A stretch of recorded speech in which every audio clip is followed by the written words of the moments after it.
Daily Skull Sessions with Dan Henk, and today my guest is Rich Davis. He's a comic creator, he's an author, and tell us a little bit about yourself, Rich. Yeah, hey man. Well, I'm the writer and creator of Cult of Dracula and Rise of Dracula from Source Point Press. And I've got a new book coming out from Red 5 Comics called Prometheus in Chains. It's a play on Mary Shelley's Frankenstein set in the post-World War II atomic age. So out, promoting that and getting that all finished and, getting ready for it to launch. Okay, so that's what you're working on now. Like, it's in Mhm. post production. It's already done. It's already on the Yeah, table. so Prometheus and Chains, issue one is completely finished. I've written all the scripts. I'm a writer. I'm a god awful artist. So yeah, issue one is in the can. It's off to the printer, and then the other issues will follow. Over the next few months, and then they'll be in comic book stores all over the world, starting on May the 3rd. Really awesome. So, do you have one person doing all the illustrations? Do you have a multitude of different people? So yeah, each book, we use the same creative team from issue one through issue six.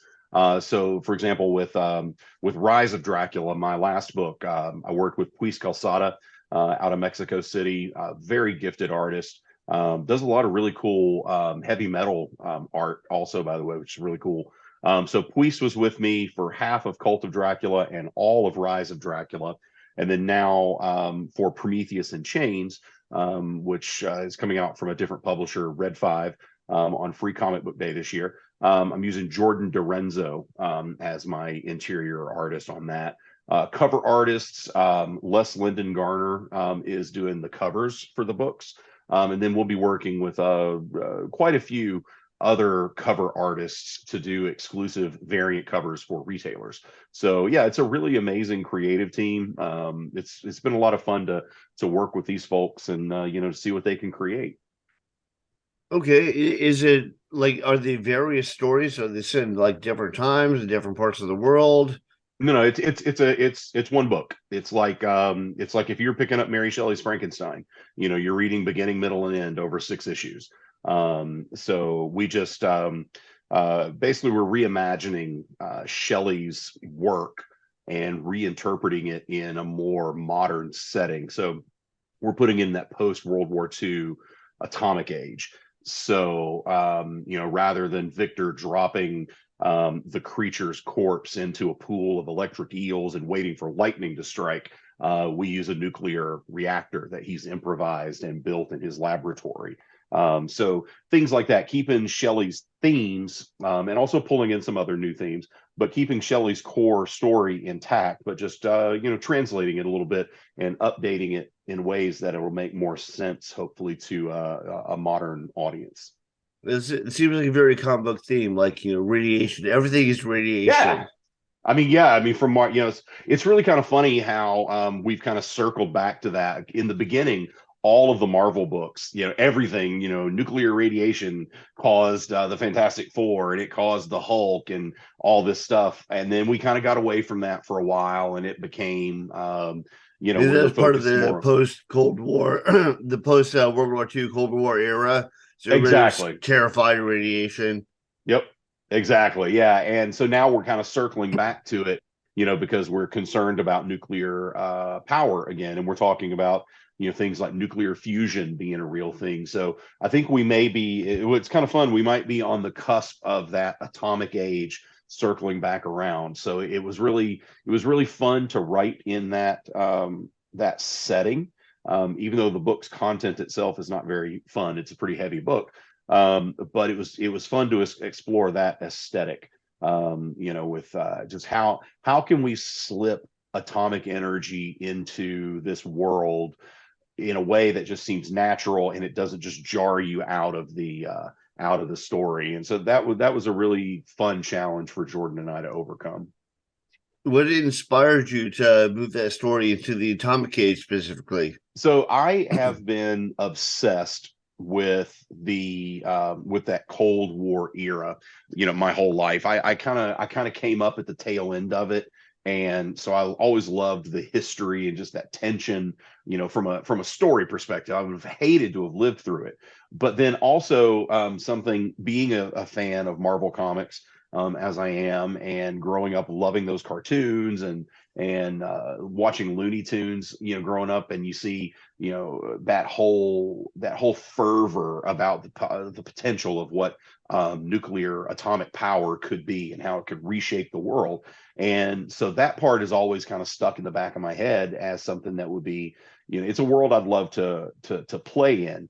And then, of course, a few years ago, I discovered a game called Fallout, which is completely set in that world. And playing Fallout as much as I have has just kind of reaffirmed my love for that setting. So I just absolutely jumped at the opportunity to pull Frankenstein into that era, because I think that birth of the atomic age is very similar to the precipice of the Industrial Revolution, which is what was happening in the Victorian era. And that was a lot of the theme that Shelley was exploring, is this man versus nature, and this new technology, and how could it be used, and could it be deadly, could it be dangerous. So it just made Nobody had sense. any idea how deadly it was going to become. I mean, Right, yeah. I mean, the we atomic we age is like taking electricity way up, like several steps way up. Oh yeah. I mean, there were literally people that, when we did the first atomic bomb test at the Trinity site, there were people who, credible scientists, who were concerned that detonating that atomic bomb would cause a chain reaction and, engulf our entire atmosphere Yeah, in no, I remember flames. reading that. Yeah, Yeah, they're and afraid. They're so like, 'cause they had no idea. They're like, where does it yeah. stop? Yeah, Yep, we could literally just destroy the world with this one bomb here. So, but there was also this hope that went along with it. I mean, if you look at the sci-fi art from that period, they were predicting nuclear powered cars and airplanes, and right. limitless renewable There are energy. flying cars. There are now, yeah, there are a few. There are some, but I want my Jetsons flying car, man. Yeah, I remember I saw Elon Musk and Joe Rogan. He was talking about why there are not flying cars. He's like, Hmm. that would actually be a nightmare. Like what you want is you want to transfer level because the surface level is crowded. So if you have tunnels below, that would be much cleaner than in the air where they could drop down, they could go up, you could Uh-huh. have collisions. It would be more of a mess if you actually flew. Oh God, yes. Yeah, flying cars would be an absolute nightmare practically. But the kid in me that grew up wanting to be George Jetson, I want my flying car, That'd or be at least give me awesome. And my like service DeLorean. robots and so Oh they have, yeah. service robots, but they're not nearly as capable as those are. Yeah, I want my Rosie. Did you see the movie Red Dawn? I did. I love Red Dawn. Was that kind of some inspiration, or is it more like isolated? Tell me what your thought process was. Yeah, so I absolutely love Red Dawn. Red Dawn actually played a huge influence on my last book, Rise of Dracula, because there's kind of this faction of humans who are trying to survive as the vampires essentially take over. So there's a lot of similarities, a lot of influence from Red Dawn there.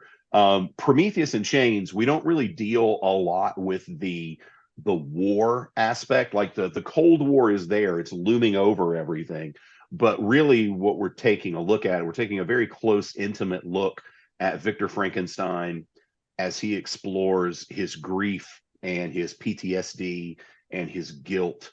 And So we really look inside rather than outwardly. But yeah, that whole Cold War atomic age aesthetic, it's there, and you can feel the tension. But we're really not trying to tackle the geopolitical things. We're really looking personally at Victor and his psyche. So what's the timeline? Is this like current timeline? Is this like you go back to the 70s, the 80s? How do you So it approach it? takes place from 1938 to 1967. So Okay. in the beginning of the book, when we first meet Victor and Elizabeth, they are fleeing Nazi Germany as Hitler takes control. They are based off of a true story. They are two of the Jewish scientists that fled Nazi Germany, came to the US, worked on the Manhattan Project to help us develop the atomic bomb, and then ultimately helped to bring down the Reich. So that's where Victor and Elizabeth are when we first Yeah, meet I heard them. he was like that close. He's just kind of a moron. So, like I heard he was actually smart, but he was like so OCD and so like distracted. Plus, I mean, he did a lot of meth. So he was like, this is big, but maybe it's gonna be bigger if we do this instead. So he missed out. Fortunately for all of us. Genius. The line between genius and insanity is paper thin, you know? Yeah. Well, So the story then continues. We focus on them actually working on the bomb. In that process, due to radiation exposure, Elizabeth Frankenstein develops cancer and she ultimately passes away. And Victor goes into a deep, deep depression. And as he deals with the guilt, because he realizes that she wouldn't have gotten this cancer had he not encouraged her to work on this project. And so he blames himself and he becomes just absolutely obsessed with, just like Prometheus, stealing fire from the gods, stealing the power of life from God. And so he's determined to bring her back and he's willing to do anything necessary to make that happen. yeah, no, that's kind of a clever twist. So, was Frankenstein his idea of bringing her back, or like an early trial to bring her back? Yeah, so yeah, he's never done this before. In theory, he understands that it can work, but he doesn't know that for sure. Hence his obsession, so his experimentation and using this new nuclear technology to, just like in Mary Shelley's Frankenstein, using the power of electricity, which was a new technology at the time, to reanimate a corpse. And so that's where he goes, just deep into an obsession there, trying to bring Elizabeth back. He makes a lot of mistakes, and ultimately, maybe his success is his worst mistake when when he gives the creature life. Elizabeth becomes the creature in this. So we kind of pull a dual metaphor here that Elizabeth is the physical manifestation of the creature, but his monster is really his grief over causing his wife's death, creating a technology that could destroy the world, and just birthing this into the world. So we get to explore those metaphors quite a bit, and it's woven a very interesting story. Yeah, no, that is a clever approach. And like now, the big mysterious thing is like nuclear power. When at that time, I'm sure it was electricity, because it's like the Mm-hmm. brand new thing on the scene, like the Yep. shiny thing on the scene. So when since you went back to like the late 30s, early 40s, did you do a deep dive into like what outfits they wore and what vehicles? Oh, absolutely. Yeah. I'm well known for my attention to detail, and the level of research I do for my books. Because a lot of my books, they do take place around or near historic events or true historic figures. So I want to make sure that I'm being accurate and respectful to those people while still being able to tell my story.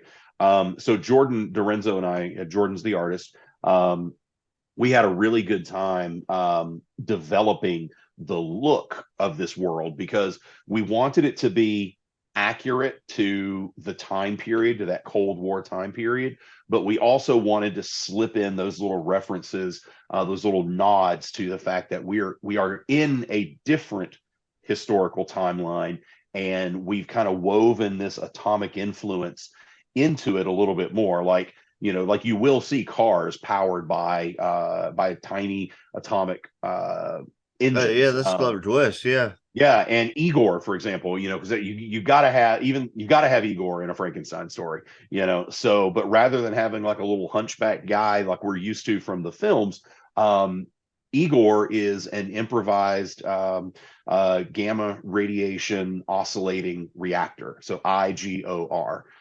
So it's a machine with a human brain and an atomic an atomic engine, an atomic soul. So Igor was actually Victor's first success in bringing something back to life. He brought back, can't tell you whose brain it is because that's a big reveal, but this person, his brain, he actually brought this person's consciousness back by being able to attach the brain to this nuclear reactor. So he creates a lab assistant, and it also lays the groundwork for him to be able to ultimately bring the creature to life.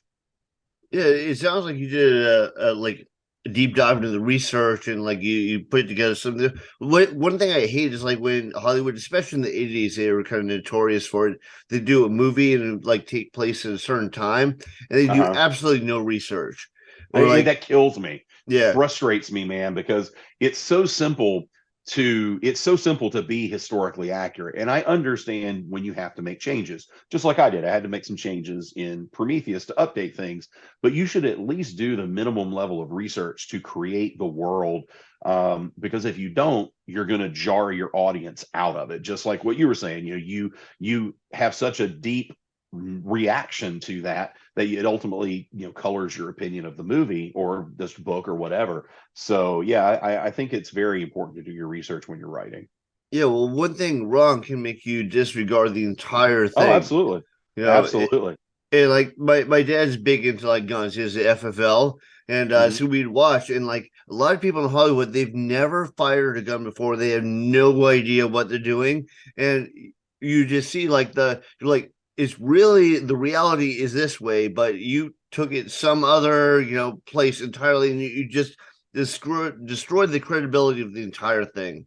Yep. One little mistake can do that. And especially if you don't have an explanation for it. Like your audience, your readers, they'll believe anything because we go into entertainment with the understanding that we have to suspend our disbelief for a while. We're going into a fantastical situation, so we're gonna have to just go with the fact that this is whatever the writer or the filmmaker gives us, that's the world. But it stretches credulity if you can tell, it's clear that the writer or the filmmaker doesn't have a depth of understanding about the subject that he's or she is portraying, and that really really stands out in a very very negative way. And it's just so frustrating because it's so easy just to do your research. Well, I remember like the big thing with like authors who don't have illustrated work, especially, is beta readers. And I remember Mhm. in a short story that I sent out to beta readers. They're like, "I like this story, but it takes place in World War One." They're like, "It does not sound like World War One."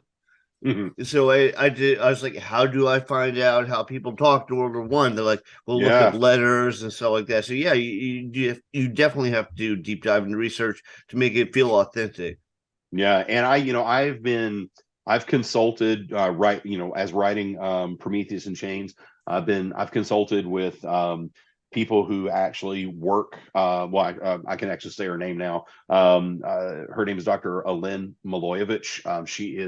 She works for the Department of Defense, inspecting nuclear reactors all around the world. So she has been instrumental in helping me craft this believable world because I'm not a nuclear physicist. I don't know anything about, the atomic bomb except what I've seen in movies, but Lynn does. So she's an expert, and I was more than willing to admit what I don't know so that I could go to her and get help from her, an expert. So, when you're reading, and for example, creating Igor, it I didn't I knew that I could just throw out there and just say, yeah, Igor is a brain in a jar and he does magical computer stuff. I could have left it at that, and In the audiences 80s, that would have worked. in the 80s, that would have been exactly what it was. But I knew, for my own integrity and the integrity of my story, I knew that I needed more than that. So that's, I was very happy to have a Lynn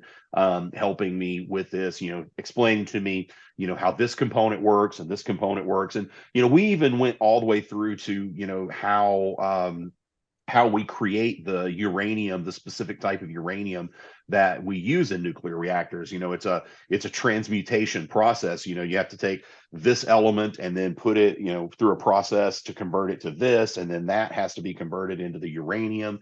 And it's a really fascinating process. So doing the research for the book was actually a lot of fun. And I think I think it's clear as you read it that you'll understand the authenticity, and because if you compare what we've created in Igor or the other machines, you can see their influences in actual real world machines that they used at the Oak Ridge research facility when they were creating the atomic bomb. So, yes, research and accuracy and that those are very important concepts in Prometheus and Chains, and really anything that I write. Were you a early fan? I mean, it's good to hear because a lot of people overlook that stuff. It doesn't stuff like that. It might make it splash right now, but it does not hold up over time. Like You're right. when you see stuff like 2 years later, like yeah, that was all incorrect, and then it just goes into the dustbin history. Hmm. But when you grew up, were you big into horror? Were you big Oh into yeah. drama? Like were you big into like old school horror, like Bram Stoker's Dracula and Mary Shelley's Frankenstein? Tell us what you're into. Yeah, so I am a horror fan through and through. I came out of my mother's womb screaming, and I haven't stopped. So I love horror. I'm one of those people. I'm probably the easiest person on the planet to scare because I actively want to be scared. Nothing matches the adrenaline rush I get from being afraid. Nothing I've ever experienced in my life comes close to that. So I love to be scared. So yeah, I remember very clearly as a little kid, like 3, 4 years old, my parents had this big black couch in their living room, and I would hide behind it and poke my head around the corner to watch Scooby Doo. And every time something scary would happen, I'd scream and go back behind it. And mom would yell at me and say, "I'm never letting you watch this again." I'm going, "Please, please, mom, I won't be afraid." And next day I'm doing the same thing, So, I've always been a horror fan. And one of the best compliments I received in a review for Cult of Dracula was that it reads like a love letter to the 70s grindhouse era of horror. And that's my favorite era of horror films, Oh, is they that have the best 70s. stories by far. Oh my God, They yes. might not have had the budget or the technical ability to pull it off, but they had great stories. Hmm.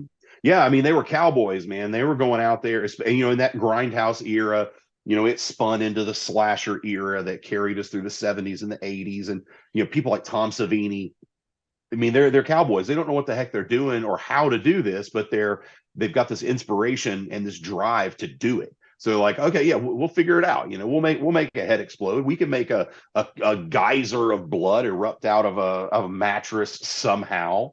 It was almost that nothing is I'm impossible sure that's a attitude. reference to Scanners and also to Denver on Elm Street. Yep, absolutely. Yeah. And I love there's a really cool documentary with Tom Savini. I can't think of the name of it, but I mean I was just fascinated watching it because it's this step by step going through, this really amazing practical special effects.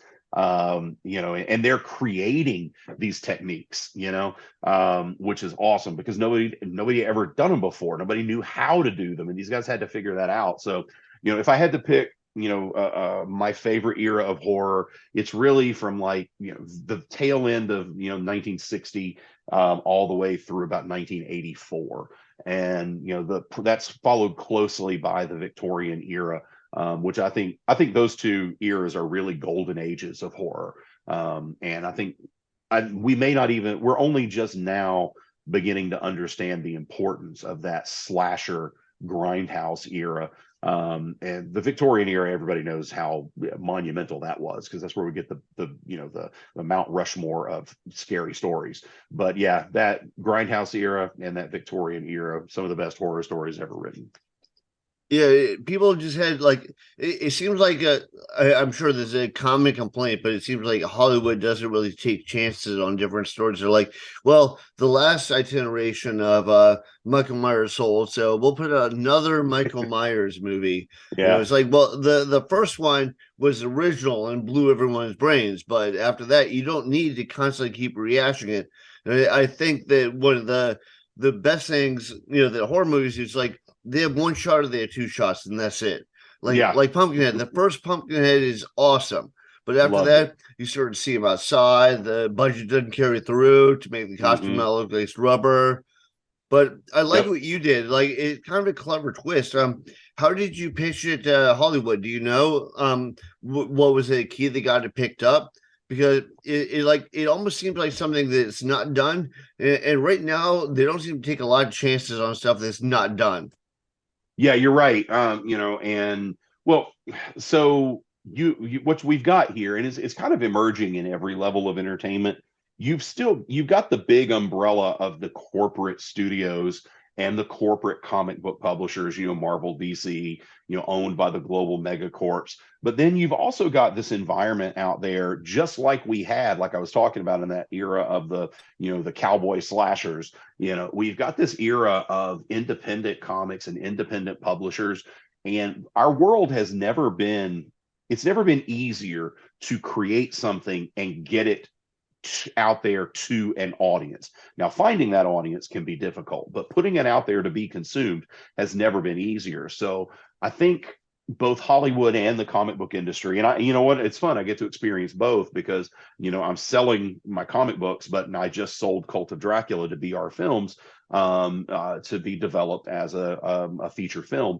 So, but these independent companies, just like they were in the late 70s to the early 80s, they're out there, they're taking risks, they're doing fun things, and groundbreaking things that the giant corporate people won't touch. Because you're right, like Disney and Warner Brothers, they don't care about telling a good story. They care about selling tickets and to the movies, or selling subscriptions to their streaming service. So the things that they create are going to be generic, mass appeal, designed to grab the eyeballs of as many people as possible.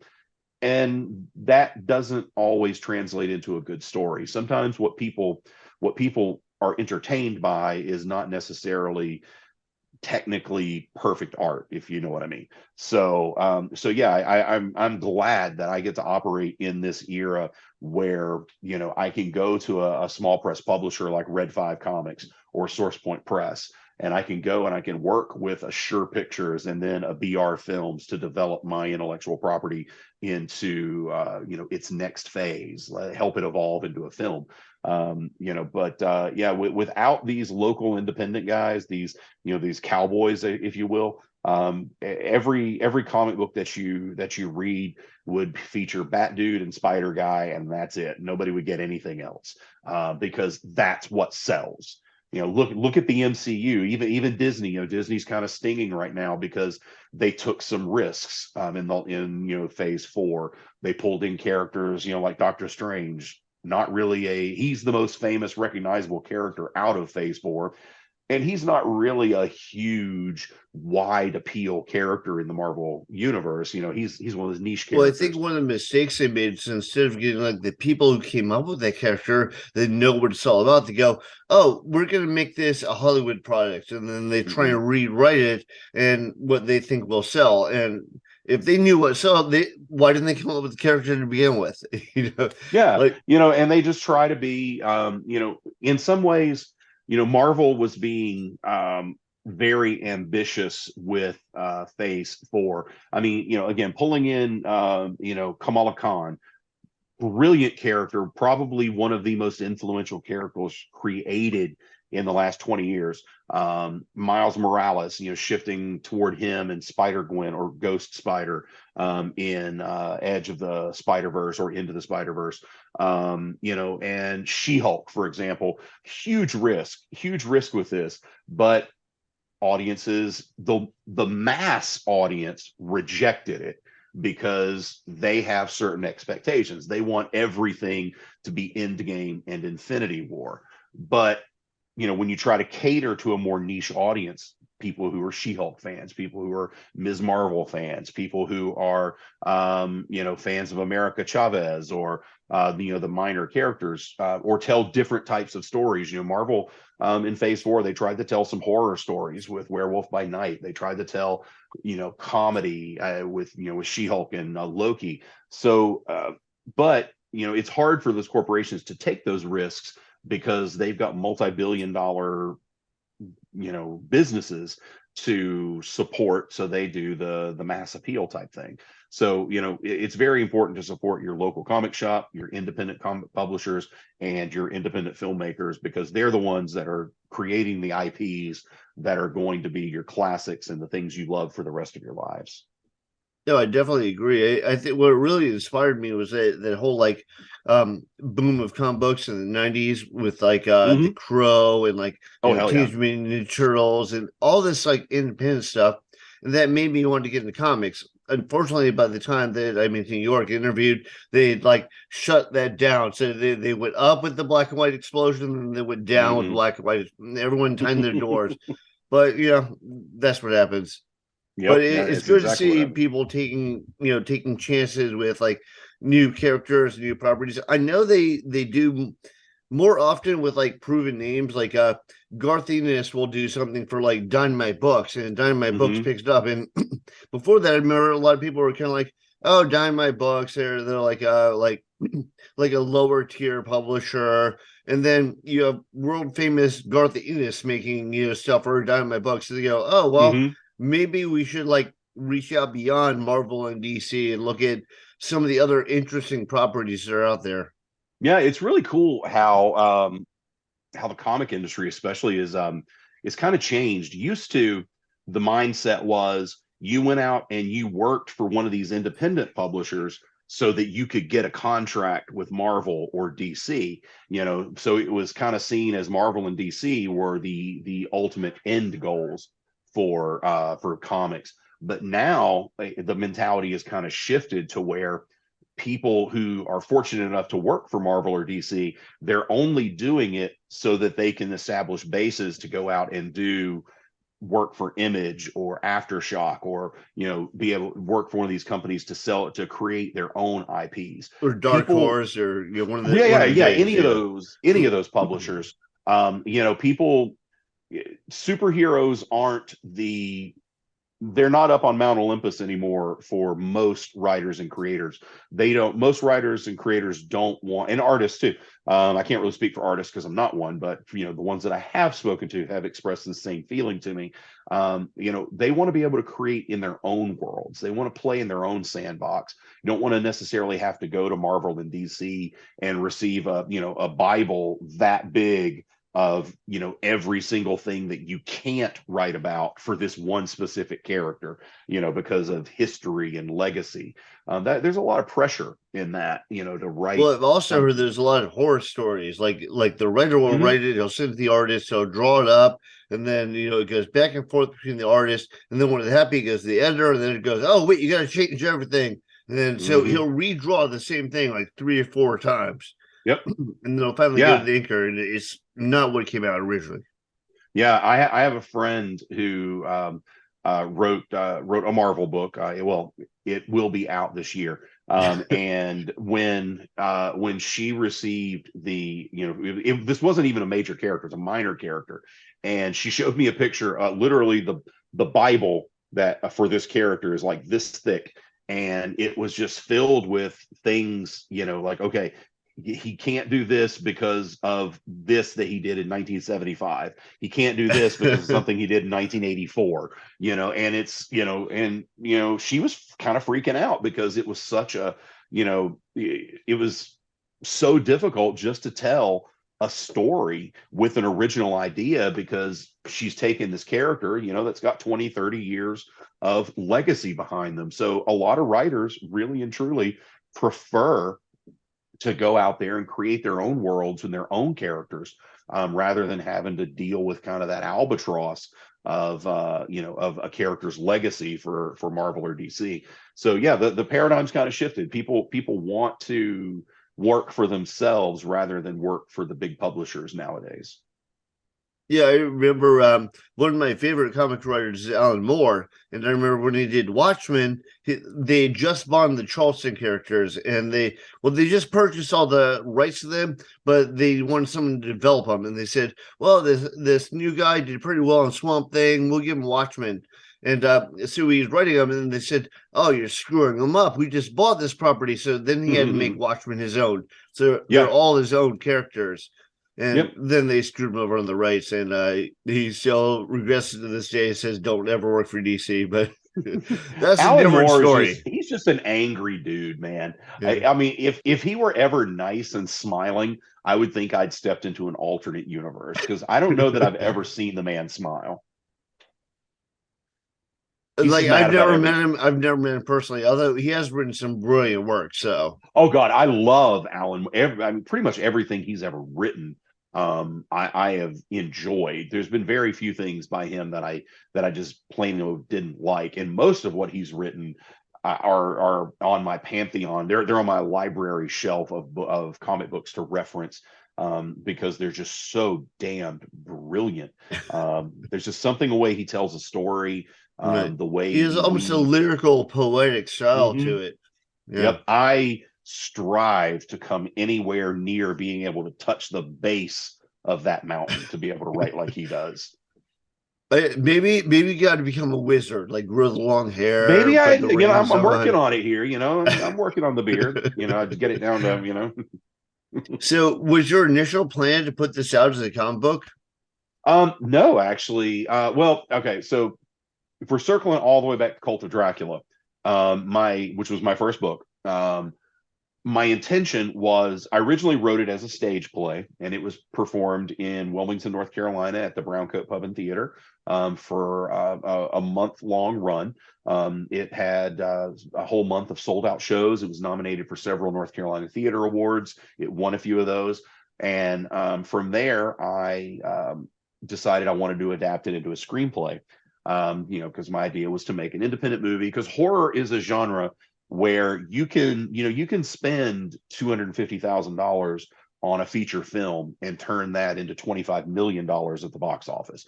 Horror is probably the only genre of film where that's possible anymore. So that was my idea, to adapt it into Well, look at Blair Witch. Blair Witch made Blair a Witch, ton of perfect money. Yeah. example. Paranormal Activity, perfect example. Things like Cabin Fever was very, very low budget. And yeah, that whole we had this kind of period of found footage films from Blair Witch, Paranormal Activity to VHS and all that.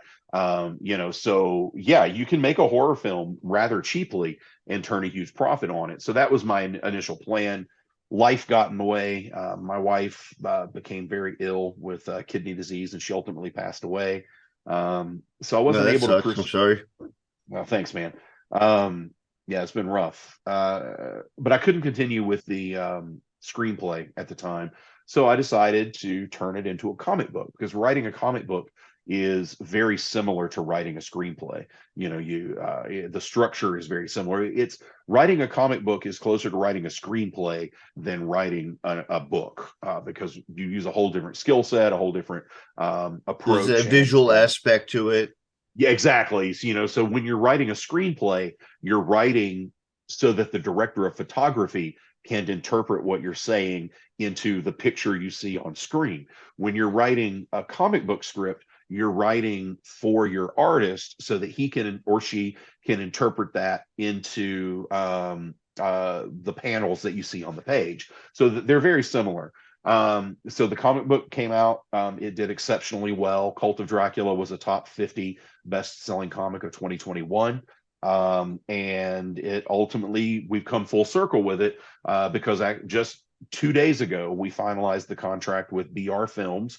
They're the production company behind Monogamish, Dope Boy Magic, and quite a few other films that you can find on Hallmark and Peacock and Paramount Plus, BET. So it's a very good independent film company to work with. So yeah, everything came full circle, and now Cult of Dracula, it's gone through all the phases. It's gone from stage to the page, and now to the screen. So we're very fortunate in that. Prometheus and Chains, on the other hand, was always intended to be a comic book. It came out after Cult and Rise. So now I'm a comic book writer, because they keep letting You me kind do of it. had a pattern down. You're like, this is how my project works. Exactly. Yeah, I think you really have to, like, I'll just make the side note real quick, but I think you really have to keep at it if you have anything that you think is of value. You know, like like you use a stage play and then it eventually moved to comic and now it's moving to Mhm. like film. But it's like, if you have something, you have to keep at it. Like too many people like, it's a great idea. This guy didn't like it, so I just give up and I'll get back to my Mhm. job. There is no, excuse me, my nose just got clogged up, allergies right now. Um, there is no such thing as an overnight success. Just because you're just seeing something for the first time, or you're just seeing an actor for the first time in this movie or this television series that you love, that this guy just didn't walk in off the street. Somebody didn't find him walking his dog. He's been out there hustling. He's been working. He's doing commercials. He's doing music videos. Whatever you can do, been doing that for years, and now they're finally getting the opportunity. It's the same thing with a comic book or a screenplay. I shopped. So I started Cult of Dracula in 2013. The comic book hit the shelves in 2021. So it took 9 years or 8 years, excuse me. Took 8 years to get it from my original incarnation to comic book form, and then from there it was another 2 years before we could get it into the development process to become a film. So yeah, you can't give up if you're. That's the one thing I can tell you very confidently. If you're a creative out there, if you've got a story to tell, you can't give up just because you're rejected the first time. You've got to keep at it. And just because one person says no or one person doesn't like what you've written doesn't mean that it's unlikable. You just have to find the right person, the right company that fits with what you want to do. And it takes a Well, thick people can skin. be subjective too. It's like, if Exactly. everybody says the exact same thing, maybe it's an issue. But if some people like this, but other people don't like this, it depends on the person. Yep, you're absolutely right. It's just person to person, every different strokes for different folks. People have different tastes, different likes, different dislikes. And Cult of Dracula, it went through several the pitch process for several different comic book publishers. Some were just outright no's. Others had some interest, and then several had a lot of interest. So it's just perseverance. It's a law of numbers. It's a numbers game.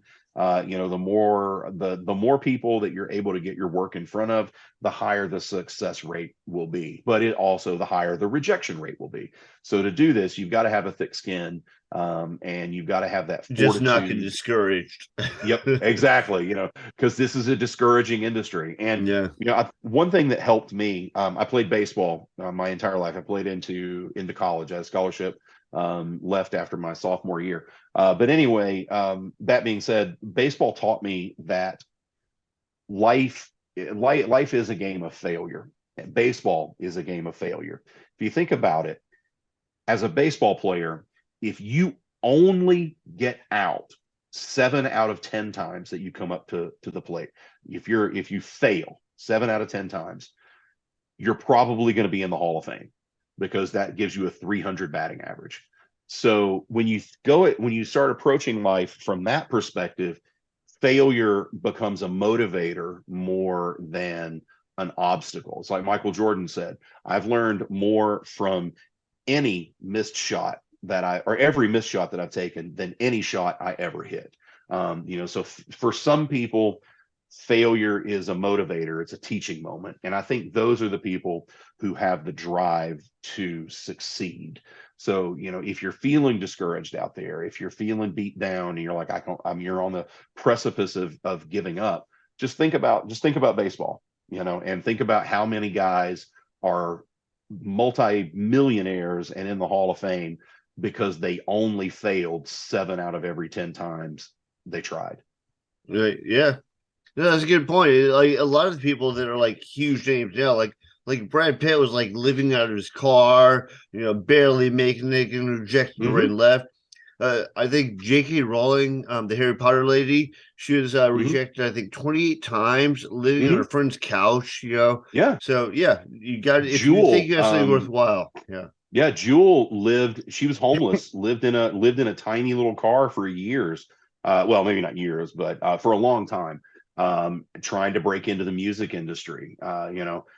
So yeah, you've just got to be willing to do that. Now, that doesn't mean that to be successful, you have to go and be homeless. I never had to do that, but you Take do the have L, to take the work. L just to make it. Right. Yeah. But you've got to you've got to persevere. You've got to see it through, and you've got to be willing to suffer some hardships, suffer for your art. It's a real thing. Yeah, no, that I think that's an important theme. So going back to you, did you had this in your head and you wanted to put it out, but you were working like a more like normal job, to like get by day to day, and like you finally felt the urge to push it out? Yeah, it's funny. I had to work a job, but I don't think I've ever worked a normal job. I've worked in radio as a talk radio host. I've worked in television. I've worked for newspapers. I've worked in the theater and film industries. I owned a theater for many years, and a bar, and now I own a comic book shop. So yes, the that's a long way of saying yes. When you are trying to get your first book out there, you're going to have to find a way to make the time within your life, because unfortunately, we're not one of the countries where you can just go to the government and say, "Hey, I want to make a movie," or "Hey, I want to write a book. Give me my monthly stipend to do that." It Right. might be pretty fantastic if we were one of those countries, but that's not the world we live in. It's a little So subjective too, because they have to sure. decide whether, like, who gets to Mhm. decide what the tastemakers are. Exactly. That, so I don't even know how that would work. Because Although I we know it live worked in, out for David Cronenberg because he oh got a yeah. bunch of money for his early films, and then people found it putting out this like over the top horror. They were like, "What are They're we like, what paying the for?" heck? But yeah, so the world that we live in, you're gonna have to work a real job, a quote unquote real job, while to support yourself while you are creating your work. And what I can tell you from my experience is, even though it is going to be your side hustle or whatever, you have to treat it like it's your full-time job. What I had to do is I scheduled office hours, and I still hold those office hours.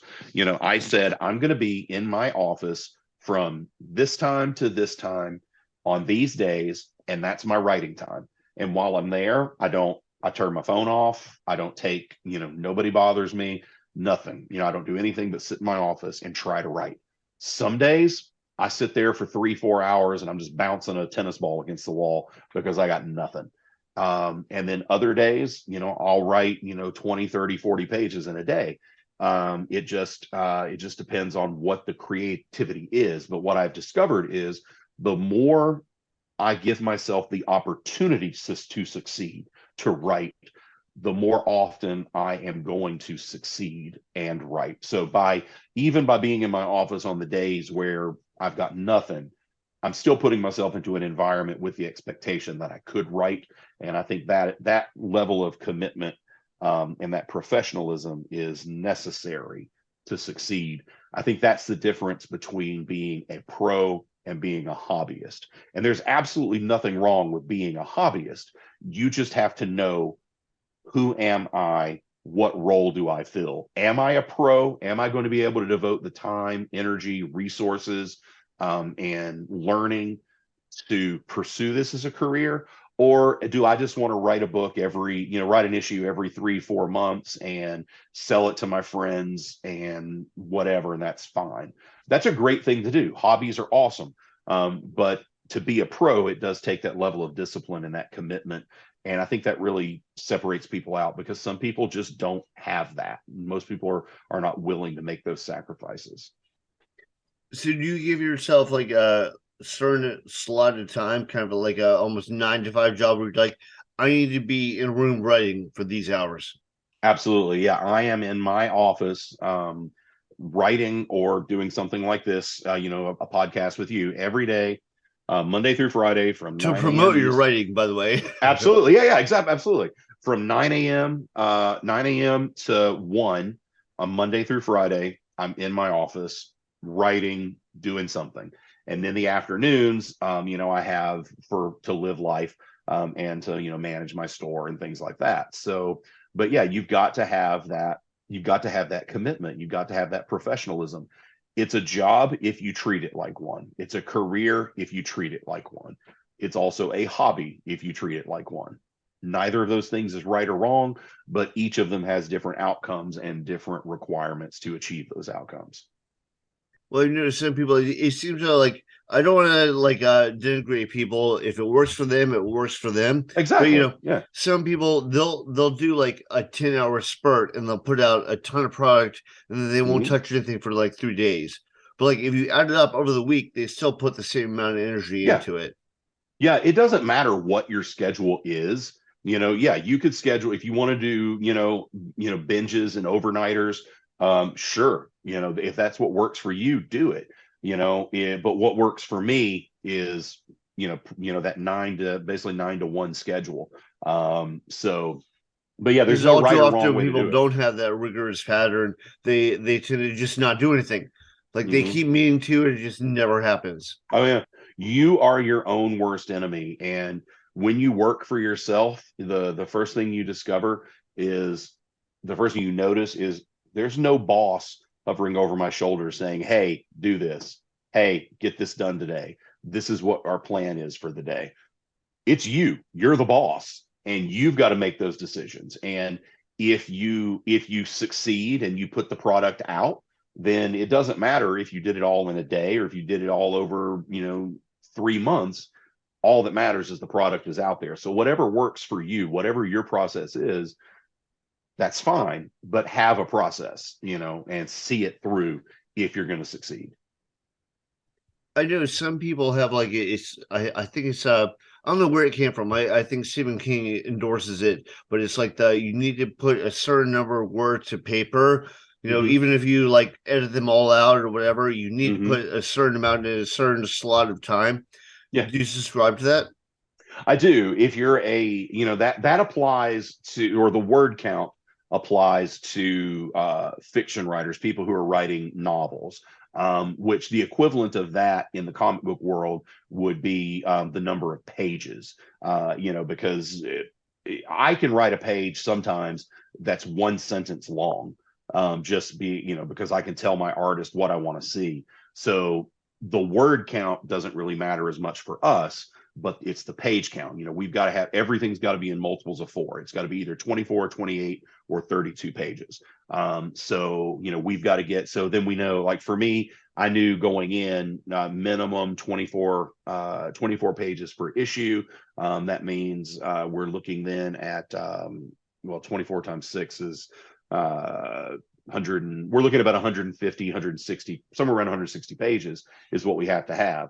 So I have to break that up into my schedule and plan, okay, so I've got to write this number of pages on this day, this number, between this period and this period, this number of pages. And that's how you project your schedule out. So it's the same concept as what Mr. King and others ascribe to, getting those words down. And even if you have to, I mean, God, I've written so many scenes that I've had to kill, just because they didn't work on the page the way I thought they would in my mind. Or sometimes I've had to cut pages or, scenes that I really, really like, but it just didn't fit the structure of the story and I couldn't find a way to tie it in. So at that point, it was, I don't delete it. I just throw it in a folder called deleted scenes. Yeah, I take And then, notes of like yeah, that'll and work maybe somewhere else. Yeah. right. Maybe I come back to it, well, for example, in Rise of Dracula, I had something very similar to that happen. So I introduced these characters called the Ruthven sisters, Ellie, Babs, and Lara.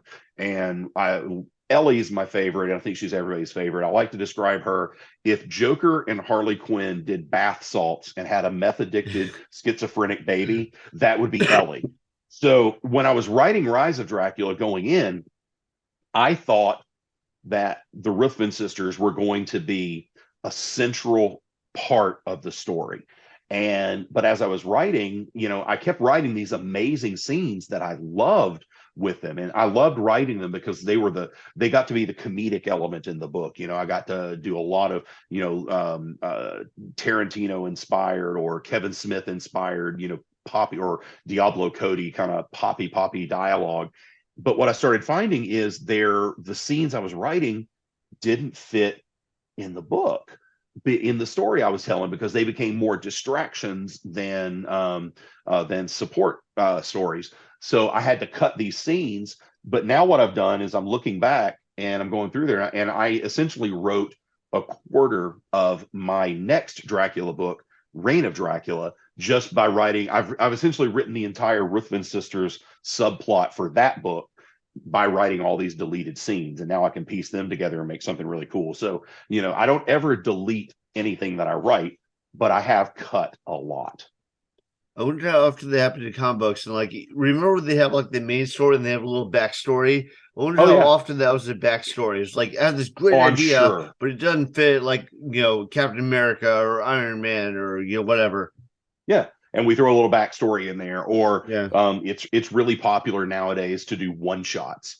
And so you get it's like, what you're talking about with backstories. I think it was James Tynan and Scott Snyder. Snyder brought Tynan on to do.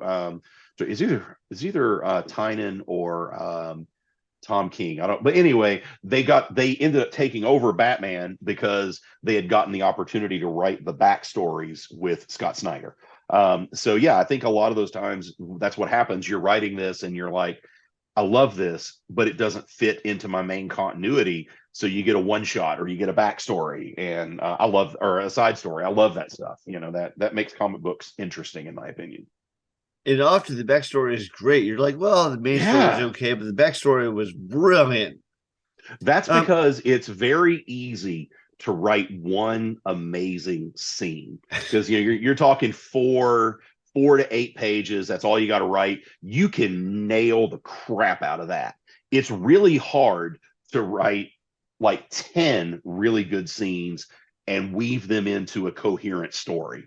So that's why I think sometimes the backstories are so good. It's because they're so short and they leave us wanting more. But if you project it out, like, okay, we take this story and now it's not 8 pages anymore, it's 32 pages. Can I really stretch this premise that far without losing my audience? And often I think the answer would be no, because it's just really hard to put an issue together, to tell that, because it's episodic. Every issue that you write has to have a successful beginning, middle, and an end. But then that beginning, middle, and an end has to translate into the next issue and the next 5 issues to make the story arc. So you've got 5 or 6 beginnings, middle, and ends, and then you've got the overall arc, beginning, middle, and an end. And making all those pieces come together, man, that is a challenging puzzle. Yeah, no, it definitely is. I think a lot of people they kind of lose it. Like they have a great core of a story, but then when Mhm. they get to the edges, they kind of lose it. Like I think one thing that people criticize Stephen King a lot for is like great story, but what happened with the ending there? It seems like Yeah. you just kind of lost it. Endings are hard, man. I used to be one of those people that I would criticize. Like Stephen King's a great example. His endings often fall flat. And oh crap, I just lost the Peter Jackson. Peter Jackson does not know how to end a movie. And but that's what I used to think. I used to say that as a really harsh criticism of them. But now, after being a creative storyteller, nowhere near on the level that they are, just down here at my tiny little place at the bottom of the mountain, I'm realizing it's really, really hard to bring a story to an end because the characters are screaming in your ears, no, no, don't let us go. We have more to say. And then, but you're coming up on this page count, and Especially you're the like, longer it is. Like, mm-hmm, if it's a short story, you can nail it off quickly. I think that's actually why people like longer stuff. Like, I mm-hmm, prefer novels over short stories, even if mm-hmm. the short stories are clever. It's like I kind of feel like I get to know the people, the backstory, and so on. Yeah, because when in the longer form, you get to walk around with these characters in their world longer. You get to experience their lives, and especially the way that I write, I'm more of a gardener, which the gardeners, the commitment is to the character, and the characters lead the story. Like a couple months ago, well, several now, but when Jordan and I were first talking about Prometheus and Chains. Jordan Dorenzo, again, is my illustrator.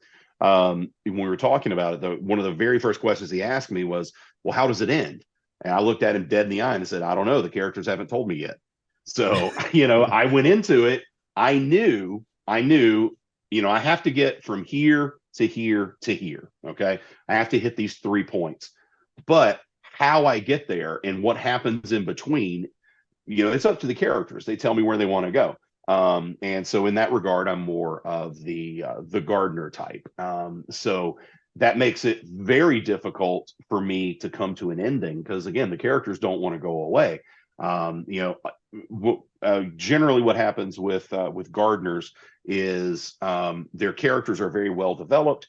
Everything that they do seems very authentic. Their dialogue seems natural, but sometimes, oftentimes, the plots don't. It's hard to get to the plot, to the climax point, and so the other school of writing is architects, and the architect they come out with a very specific, very rigid plot outline that they stick to religiously, no matter I what the think Alan character Moore is. does that. Yeah, He's like a probably, proponent yeah. of that like method because I Yeah, remember because he he writes novels of yes backstory. yeah So yeah, he just to give to anybody, to his artist or whatever. I mean, the dude writes copious notes. And now what happens oftentimes with the architect, the strength that they have is their plots always hit because everything in the book has been building toward boom, this point. right. But sometimes to get to that point, they've got to strong arm their characters and kind of shoehorn them into situations. And sometimes those situations don't translate well. They don't seem real. They don't seem natural. So, again, there's no Well, right or they do wrong with way to Alan tell Moore. it. I'll give him a pass because he seems to pull it off. Oh yeah, he's Alan Moore is an exception. He's a fantastic writer. I don't know that honestly, I don't think I've ever read anything of his that I didn't enjoy. So yeah, he's the exception. Most of us struggle one way or the other. Well, he wrote I think it was called the Necronomicon. It's like his take on kind of the whole like Lovecraft Cthulhu mythos, and Hmm. like it delves heavily into sexuality and stuff. It's like Lovecraft Hmm. was paranoid of all that stuff. It Oh just yeah. I'm a big fan of Lovecraft stuff too, and it did not feel Lovecraft to me at all. So Mm. that I wasn't really feeling, but a lot of his stuff is brilliant. You should read Providence by Alan Moore if you want something that it feels like a love letter to Lovecraft. I highly recommend Providence. It's a very dense read because it's Alan Moore and you get like walls of text, but it What feels is a very book, not Lovecraft. a graphic novel? It's a graphic novel called Okay, Providence. Yeah, graphic novel called Providence. But normally in a comic book you don't see those big, huge, a lot of dialogue. But right. man, Alan Moore, Brian Michael Bendis, there's a few of them out there that love, love, love, love walls of text. So, but Providence, if you're into Lovecraft, you're into Alan Moore, highly recommend. Yeah, no, check it out. All right, I have one final question. Like my wife doesn't hit a run, and that kind of inspired me to like. I always wanted to write a novel, like, and I was doing stuff, but it's like now I got to get done. Like life is short, I got to get done. I'm wondering if that kind of happened in your case. Um, you know, Kinda, you do kind of get up against that clock. You feel it ticking, like you start to realize, I've got more years behind me than I have ahead of me if I, live out my life, according to the statistical model. So that's a little scary position. So it does kind of light a fire under like it's either I get this done now or I don't get it done. And that can be for some people that can be crushing, and for some people that can be motivational and inspirational. So I hope that the latter applies to me. I think it's definitely pushed me to treat this more seriously as a profession. And maybe that's the whole reason why, I decided to, be a pro rather than just being a hobbyist, which is what I was before. I was just writing when I felt like it, when I could. And now I get paid to do it. But, maybe if I didn't have that urgency, that kind of that fire, lit under me, maybe I wouldn't be here. Who knows? Well, awesome. Yeah. Well, thank you very much for doing this interview. I really appreciate it. I think we heard some strong points there. And whatever you do, whether you write novels, whether you write comic books, I think this all applies. Absolutely. It's a universal approach. I think it really works. Make your tweaks and things. But those of us who are out there writing, we're all swimming in the same ocean. We just might be circling different islands. I think there was. Have you seen that Del Toro's Cabinets of Curiosity I show? have. Yeah, I love anything Del Toro does, man, yeah. and Oh, I he's enjoy brilliant. it. Yeah, but there's that one with it's the old sheriff and the doctor, and it says we're all on the same train. We just Hmm. arrive at different destinations. Yep. Yep. Yeah, Love it. Love it. true Love it. words. True words.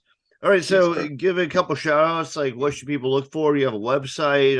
How do they find your stuff? Is it on Amazon?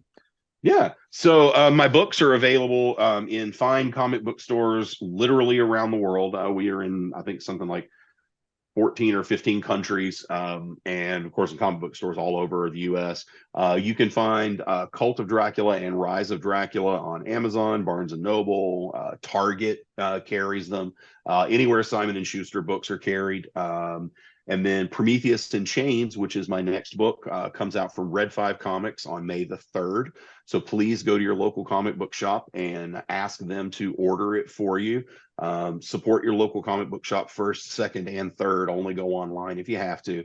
And subscribe early. Tell them what you want to read so that they'll know what to order. But yeah, you can find me on all the social media sites at World of Dracula.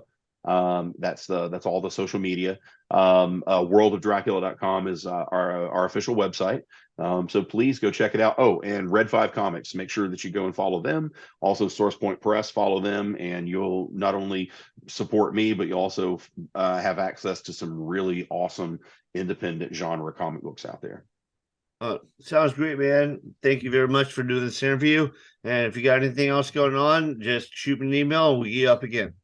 Sounds great, man. I had a great time. Thank you for having me.